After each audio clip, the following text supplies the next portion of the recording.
Okay. As a result of applying those protocols, what did you conclude?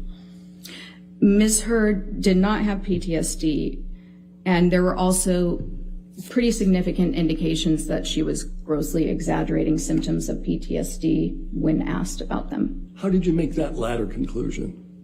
So one of the strengths of this test, as I mentioned, the important thing about any test used when you're doing an evaluation in forensics is to make sure that the person is responding accurately.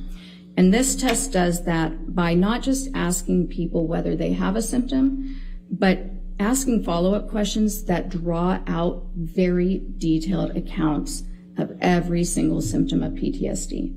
And when you're really familiar with this disorder, which you need to be to administer this test, there are nuances in the way a person will describe their symptoms that have been shown repeatedly to indicate exaggeration or faking. There are also indications when somebody is clearly giving you a genuine response.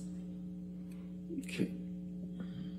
What, if any, symptoms of PTSD did you observe in Ms. Hurd? So there are 20 kind of core symptoms that somebody can manifest with PTSD. You don't have to have all of them. Ms. Hurd initially said that she had, in the first question, you say, do you ever have this, before you get to the more nuanced follow-up questions. When I asked that first question on each item, she initially said, yes, I have that, to 19 of the 20 symptoms.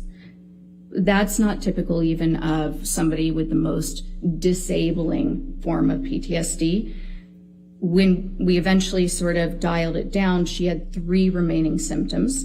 And having symptoms of any disorder is common for all of us. Some of us struggle with sleep. Some of us get anxious.